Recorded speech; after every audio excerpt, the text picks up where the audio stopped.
Hello and a very very good morning to all of you. I hope आप सभी अच्छे होंगे और अपनी स्टडी भी अच्छे से कर रहे होंगे। सो स्टार्ट करते हैं हम आज का ये वीडियो, जिसमें हमें क्या पढ़ना है। जो पीएचडी हमारा एंट्रेंस एग्ज़ाम होता है, उसमें जो भी टॉपिक होते हैं उन टॉपिक को हमें 1 बाय 1 करके पढ़ना है। ओके, सो जनरली हमने पिछली वीडियो में क्या देखा कि इसका एग्ज़ाम पैटर्न क्या होता है और इसकी यूनिट्स क्या होती हैं, ये सारा चीज़ हमने पढ़ा था। उसी में से हमने पहली यूनिट में से एक टॉपिक उठाया जिसे क्या कहा जा रहा है, रिसर्च एप्टीट्यूड कहा जा रहा है। रिसर्च एप्टीट्यूड में हमें क्या पढ़ना है, हम सबसे पहले पैलरिज्म।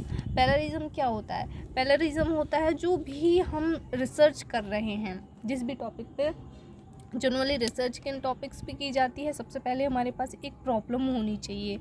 एक प्रॉब्लम क्या मतलब, जब भी कोई प्रॉब्लम होती है किसी चीज़ को लेकर तो उसी चीज़ पर रिसर्च की जाती है और ये पता लगाया जाता है कि इसमें ये प्रॉब्लम थी तो इसमें ये प्रॉब्लम क्यों हुई, मतलब उसका पूरा निचोड़ निकाल लिया जाता है उसमें से। ठीक है ना? तो पैलरिज्म क्या होता है, जो भी हमारी रिसर्च है, रिसर्च की फील्ड में एक बहुत बड़ा क्या होता है, ये क्राइम होता है। कैसे क्राइम होता है ये? क्योंकि जो भी दूसरा यूँ हम कहना चाहिए कोई भी साइंटिस्ट होता है जो खोज करते हैं, उसी को हम उठाकर अपनी रिसर्च में यूज़ कर देते हैं, तो वो क्या होता है, एक क्राइम हो जाता है वो। मतलब हमने क्या किया है, किसी और रिसर्चर का टॉपिक उठाकर अपने रिसर्च में ऐड कर दिया है, तो वो एक क्राइम हो जाता है। जो कि किसी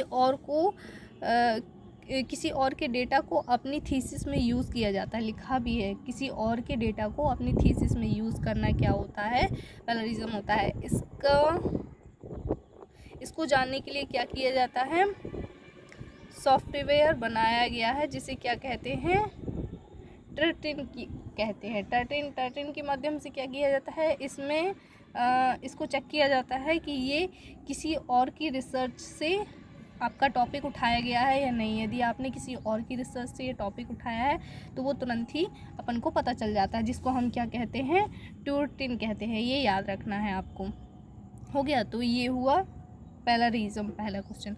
सेकंड हम क्या करते हैं, सेकंड नंबर पे यहाँ क्या लिखा है, enveloped in research process in steps. मतलब जो भी हमारी रिसर्च है, हमें उसे किस तरीके से रिसर्च को स्टेप बाय स्टेप फॉलो करना है। ऐसा नहीं है कि हमने किसी का भी कोई भी टॉपिक उठाया, कहीं से भी उठा के लिख दिया, हो गया हमारी थीसिस।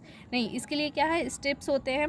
जैसे फर्स्ट स्टेप क्या होता है, आइडेंटिफाई अ रिसर्च प्रॉब्लम। मतलब कि क्या होनी चाहिए, हमें किसी भी टॉपिक पे यदि रिसर्च करना है तो हमें उस टॉपिक की पहले नंबर तो प्रॉब्लम पता होनी चाहिए कि इस टॉपिक में क्या प्रॉब्लम थी, हम इसे कहाँ से क्या और रिसर्च करें। सपोज दैट कोई भी सब्जेक्ट है, किसी अदर पर्सन ने किसी सब्जेक्ट पर रिसर्च की है, ठीक है, और उसने 2 पेज की ही रिसर्च की है, जनरली उसकी आइडेंटिफिकेशन दिया है और लॉस एंड प्रॉफिट दे दिया है बस।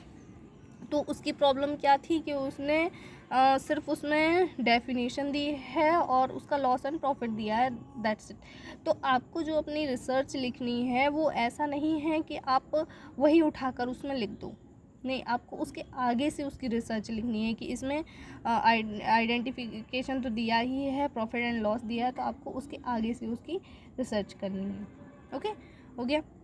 तो सबसे पहला स्टेप्स क्या होगा, आइडेंटिफाई और रिसर्च प्रॉब्लम। मतलब हमें जिस भी टॉपिक पर रिसर्च करनी है उसकी प्रॉब्लम्स को पता होना चाहिए। इंग्लिश मीडियम वाले बच्चे इंग्लिश से देख सकते हैं और हिंदी मीडियम वाले भी देख सकते हैं। शोध की समस्या की पहचान, मतलब हमें सबसे पहले क्या करना है, प्रॉब्लम को पहचानना है। नेक्स्ट स्टेप में हम क्या करेंगे, रिवेन्यूइंग एंड लिटरेचर। सबसे फिर नेक्स्ट टाइम क्या करेंगे, उसको जो भी लिटरेचर होगा उसको क्या कराएंगे, अपने टॉपिक की समीक्षा कराएंगे, साहित्य की समीक्षा करनी है। मतलब अपन को क्या करना है, उसकी रिवेन्यूअल करनी है लेक्चरर के द्वारा, ठीक है। नेक्स्ट हम क्या प्रोसेस करेंगे, कलेक्टिंग द डेटा। इसके बाद हमें क्या करना है, डेटा को कलेक्ट करना है। डेटा कलेक्ट करने के बाद हम क्या करेंगे, analysing and interpreting the data. मतलब हमें डेटा का क्या करना है, विश्लेषण करना है। मतलब हमें थीसिस लिखना स्टार्ट करनी है यहाँ से डेटा कलेक्ट करने के बाद। डेटा कलेक्ट हम कैसे करेंगे, बुक्स भी हो सकती हैं, फ़ोन भी हो सकता है, मतलब जहाँ से भी आपको जो कुछ भी मिले वो आपको लिखना है थीसिस में। फिर उसका एनालाइज करेंगे, एनालाइज करने के बाद हम क्या करेंगे, reporting the research outcome.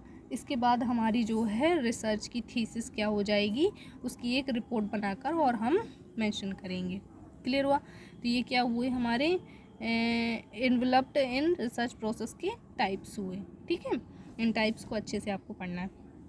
Next हम देखेंगे क्या है 3rd नंबर पे, the research stream of immediate application. मतलब क्या है, जब हमें किसी तत्काल आवेदन की अनुसंधान धारा किसी भी रिसर्च को या यूँ कहना चाहिए कि रिसर्चर जो होते हैं, यदि हमें कोई टॉपिक नहीं मिल रहा है तो उसे इमीडिएटली क्या करना पड़ता है, कोई भी टॉपिक को यूज़ करना होता है, या हम ये कहते हैं कि टॉपिक हमें लिख दिए जाते हैं 6 से 8 या 10 लिख दिए जाते हैं, और हम पहले से हमें उन टॉपिक को पता नहीं होता है। जब हम फॉर्म सबमिट करने जाते हैं तो हमें तुरंत कोई ना कोई टॉपिक हमें चूज़ करना होता है, तो उसको हम क्या कहते हैं, एक्शन रिसर्च कहते हैं। एक्शन रिसर्च मतलब तुरंत हमें कोई ना कोई टॉपिक लेके और उसको हमें सबमिट करना होता है, तो वो क्या कहलाता है, एक्शन रिसर्च कहलाता है। ये आपको याद रखना है। 4th नंबर हो गया हमारा। 4 नंबर पे हम क्या चलेंगे, qualitative research is also called the, मतलब जो क्वांटिटेटिव रिसर्च होता है उन्हें हम क्या बुलाते हैं। ठीक है, एक होता है क्वालिटेटिव रिसर्च और एक होता है क्वांटिटेटिव रिसर्च। तो क्वांटिटी से आपको याद रखना है, क्वांटिटी किसको दर्शाती है, जनरली हम कहें मात्रा, क्वांटिटी जो होती है ना, मात्रा को दर्शाती है। तो जब मात्रा को दर्शाया जाएगा तो वो क्या हो जाएगा, एक स्ट्रक्चर फॉर्म हो जाएगा। जैसे हमें क्या देखना है, जैसे हम क्या कह दें, एक पेन का पैकेट लिया मैंने, उस पेन के पैकेट में जो पेन रहेंगे उसे हम 1 बाय 1 करके गिन सकते हैं ना, तो क्या हो गई, उसकी क्वांटिटी हो गई, क्योंकि उसको गिना जा सकता है। सीधे सीधे हम कहें जब क्वांटिटी की बात की जाती है तो नंबरिंग पे चले जाएंगे हम, क्योंकि क्वांटिटी को हम नंबर से काउंट कर सकते हैं। ये क्वांटिटी हो गया। नेक्स्ट क्वांटिटी हुआ तो वहाँ पे क्या होगा, स्ट्रक्चर फॉर्म यूज़ किया जाएगा। और जहाँ पर भी क्वालिटेटिव होगा तो क्वालिटेटिव में हम क्या करेंगे, वहाँ पर अनस्ट्रक्चर्ड फील्ड हो जाएगा। अनस्ट्रक्चर कैसे, जैसे हाँ मैंने कहा कि इस पानी की बोतल की क्वालिटी अच्छी है, तो उसे हम काउंट नहीं कर सकते हैं, तो वो क्या हुआ, वो उसकी एक क्वालिटी हुई, तो वो क्या हो गया, हमारा क्वालिटेटिव रिसर्च हो गया। ओके, यहाँ लिखा भी है क्वालिटेटिव रिसर्च क्या होता है, किसी चीज़ की क्वालिटी बताता है जो अनस्ट्रक्चर्ड होती है। ठीक है, क्योंकि क्वालिटी को हम काउंट नहीं कर सकते हैं। वहीं पे स्ट्रक्चर्ड क्या हो जाएगा, क्वांटिटी हो जाएगा, जिसे हम गिन सकते हैं। अनस्ट्रक्चर्ड अपोज होता है, वो अनस्ट्रक्चर्ड अपोज को हिंदी में क्या कह सकते हैं, असंरचित दृष्टिकोण। ओके, देखिए अभी हमने क्या पढ़ा था, स्ट्रक्चर अपोज पढ़ा था। 6 नंबर पे क्या आ गया, steps of research in correct sequence. इसका भी मतलब वही होता है कि हमें यदि कोई रिसर्च लिखनी है तो उसके क्या स्टेप्स होंगे, वही मिलते जुलते हैं, मतलब भी वही है, बस थोड़ा सा चेंजेस है इसमें। क्या है इसमें, steps of research correct sequence. इसकी सीक्वेंस क्या होगी, सबसे पहले तो हमें क्या करना है, सेम वही प्रॉब्लम को समझना है। तो यहाँ क्या लिखा है, आइडेंटिफिकेशन ऑफ रिसर्च प्रॉब्लम, मतलब हमें क्या करना है, सबसे पहले शोध की समस्या की पहचान करनी है। क्लियर। नेक्स्ट क्या करना है हमें, लिसनिंग ऑफ रिसर्च ऑब्जेक्टिव्स, मतलब अनुसंधान के उद्देश्यों की सूची चाहिए।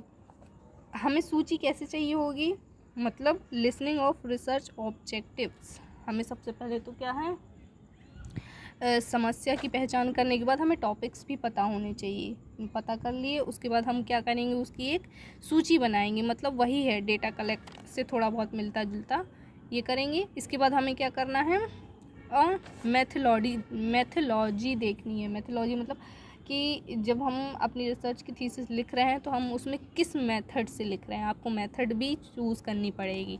ओके, इसके बाद क्या करना पड़ेगा, मेथड चूज़ करने के बाद आपको डेटा कलेक्ट करना पड़ेगा। मेथोलॉजी सीधा सीधा है, जैसे हम कह दें कि हमें क्या करना है, कोई भी चीज़ लिखनी है, या हम क्या ले लें, किसी भी डेटा को लिखना है, या एप्लीकेशन ही ले लें, एप्लीकेशन किस फॉर्मेट में लिखी जाती है, पहले हम उसका फॉर्मेट देखते हैं ना कि हमको किस फॉर्मेट में लिखनी है ना। तो वही है मेथोलॉजी, ठीक है, मतलब अपन को किस मेथड में लिखनी है वही। इसके बाद डेटा कलेक्ट करना है, डेटा कलेक्ट करने के बाद क्या करना है, डेटा को एनालाइज करना है, वही हो गया डेटा एनालाइज। अपन ने वहाँ पे क्या पढ़ा था, वही मतलब है डेटा एनालाइज करेंगे अपन लेक्चर के द्वारा। इसके बाद क्या होगा, रिजल्ट ऑफ डिस्कशन होगा, मतलब वही रिपोर्ट लिखी जाएगी। ओके, तो परिणाम और क्या होगी, चर्चा होगी इस पर। ओके, आई होप आपको ये टॉपिक्स और ये क्वेश्चन समझ में आए होंगे। तो आप इस वीडियो को लास्ट तक देखिए, पॉज कीजिए और सारे क्वेश्चनों को रीड करिए, नोट्स बनाइए एंड अच्छे से पढ़िए इनको।